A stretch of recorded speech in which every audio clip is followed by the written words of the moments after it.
안녕하십니까. 셀레발TV 셀파입니다. 구독자 여러분, 오늘은 고려의 마지막 왕인 공양왕의 능이 우리나라에 두 군데가 있다고 해서 현지 답사를 하고 그 이유에 대해서 썰을 한번 풀어보겠습니다. 지난주 궁궐 길라잡이 왕릉 해설팀에서는 삼척 일대로 능묘를 중심으로 주요 유적지를 답사했습니다. 현재 공양왕릉이 서로 다른 두 지역에 동시에 존재하고 있어 미스터리로서 역사적 비극을 알아보겠습니다. 공양왕은 고려 왕조의 제34대 마지막 왕입니다. 본명은 왕묘이며 신종의 7대 손으로 본래 왕위 계승권과는 거리가 먼 종친이었죠. 그러나 고려 말 격동의 시기에 당시 이성계 장군이 위화도 해군 이후 창왕을 폐위시키고 강제로 공양왕을 즉위시켰습니다. 1392년 4월 이방원 세력이 선주교에서 정몽주를 살해하면서 공양왕의 조정 장악 계획은 완전히 무너졌습니다. 1392년 7월 백음령 등이 왕대비의 교서를 받아 공양왕을 폐위하면서 고려는 475년 만에 멸망하였습니다. 공양왕에서 공양군으로 강등된 그는 원주 삼척 등으로 유배를 떠났습니다. 이 과정에서 왕씨 일가가 모조리 숙청당했고 공양왕마저 1394년에 삼척에서 세자와 함께 교살되었습니다. 1416년 태종 16년에 조선 태종이 공양왕으로 추봉을 했고 사신을 보내 그의 능에 제사를 지냈습니다. 이후 현재까지 공양왕은 왕비의 순비 노씨와 함께 합장되어 있습니다. 우선 경기도 고양시 덕양구에 위치한 고양 공양왕릉은 사적 제191호로서 공양왕과 순비 노씨가 나란히 묻혀 있는 것으로 추정되고 있습니다. 능을 보면 다소 초라하다는 느낌이 들 수 있습니다. 조선 왕릉의 웅장하고 수려한 자태에 익숙해져 있는 시선이라면 이게 왕릉이야? 라는 실망감이 들 수가 있지요. 능력 자체는 그다지 좁은 편은 아니지만 제사를 지내는 정자각이 없고 성물들도 비교적 왜소합니다. 더군다나 뒤편으로는 사대부 묘가 조성되어 있어 왕릉으로서의 근엄함이 위축되어 보이기도 합니다. 이 사대부 묘는 공양왕의 외손들인 고령신씨와 연일정씨의 묘소입니다.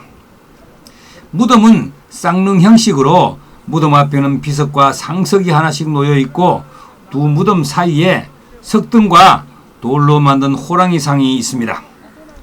이 호랑이상은 고려의 전통적인 양식을 보여주고 있으나 조선 초기의 왕릉인 태조와 태종 무덤의 것과 양식이 비슷합니다. 무덤 양쪽에는 문신과 무신상을 세웠고 앞에 만들어 놓은 성물은 양식과 수법이 대체로 소박합니다. 비석은 처음에 세운 것으로 보이지만 고려 공양왕 고릉이라는 글씨가 있는 돌은 조선 고종 때에 세운 것으로 알려지고 있습니다. 고양시 공양왕릉 주변에서는 예로부터 이런 전설이 전해오고 있습니다. 공양왕은 왕씨 일가들이 숙청당하는 중에 삼척을 탈출해 충신 최영 장군이 묘가 있는 고향까지 도망쳐 왔다고 합니다. 쫓기는 와중에 왕의 일행은 며칠을 굶주리다 견달산의 한 사찰을 찾았습니다. 스님들은 왕을 숨겨주면 화를 입을까 두려워 대궐 고개에 임시 거처를 마련해주고 매일 끼니 때마다 밥을 날라다 대접했습니다. 절에서 밥을 지어 날랐다 하여 이 지역을 식사동이 되었습니다. 정사의 기록과는 별도로 고양시의 공양왕과 관련된 설화 지명은 식사동 이외에도 왕릉골, 어침사, 대궐고개 등이 있습니다. 그 후 갑자기 공양왕이 보이지 않고 그가 키우던 청삽살개가 인근 연못에 빠져 죽었다고 합니다. 못의 물을 퍼내어 보니 옥새를 품은 왕이 왕비와 함께 죽어 있었다고 하네요. 그 연못 뒤에 조그마한 봉분을 만들어 왕의 시신을 안장하였고 그 이후 이곳을 왕릉골이라 불리게 되었다고 합니다.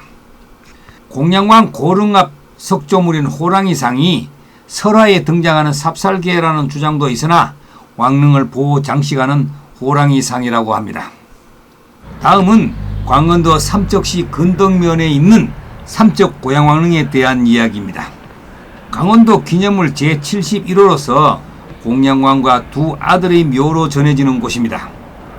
태조 3년 삼척부에서 두 아들과 함께 교살된 비운의 왕이 잠든 곳으로 궁촌왕릉이라고도 불리며 역사적 의의를 지닌 유적지입니다. 사실 고려사 등 정사의 기록과 고양시에 전해 내려온 설화 내용과는 상당한 차이가 있습니다. 정사에서는 폐위된 공양왕이 군으로 강등되어 원주로 추방되었다가 다시 강원도 간성으로 옮겨 2년여를 지내게 됩니다.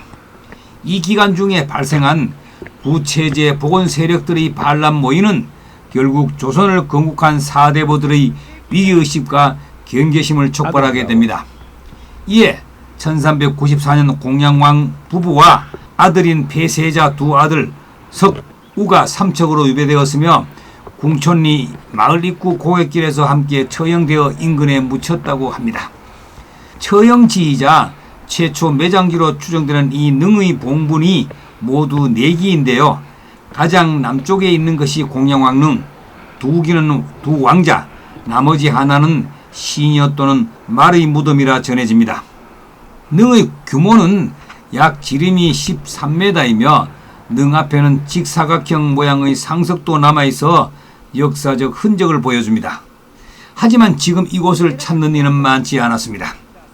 죽은 뒤에도 숨을 죽어야 했던 그는 역설적이게도 고려왕조 침몰에 가장 큰 역할을 했던 조선 태종 이방원에 의해 다시 공양왕으로 추봉이 됩니다.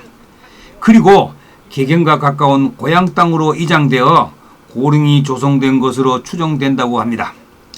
둘 중에 어느 것이 진짜인지는 밝혀지지 않고 있습니다. 조선왕조 실록에 따르면 공양왕은 삼척에서 교영에 처한 후 개경과 가까운 고향으로 옮겨져 묻혔다고 적혀 있습니다. 또한 조선 태종이 제사를 지낸 곳도 고향왕릉이었습니다. 고향의 공양왕릉은 조선왕조 실록을 비롯한 조선시대 문헌의 기록으로 남아있으나 삼척의 고향왕릉은 민간에서 구존되어 온 것이라고 합니다. 한 사람의 무덤이 두 곳에 존재하는 것은 공양왕의 죽음이 일반적이지 않았기 때문이며 고려왕조의 마지막을 상징적으로 보여주는 것입니다. 공양왕릉의 완전한 복원을 위해 두 곳 모두 발굴 조사를 실시하여 능력 및 석실 구조를 이해하고 왕릉의 역사성을 회복할 날을 기대해 봅니다. 오늘은 고려의 마지막 왕인 공양왕의 능이 두 군데가 있다고 해서 현지 답사를 하고 그 이유에 대한 썰이었습니다. 구독과 좋아요는 더 좋은 썰레발TV를 만드는 데 큰 힘이 됩니다. 감사합니다.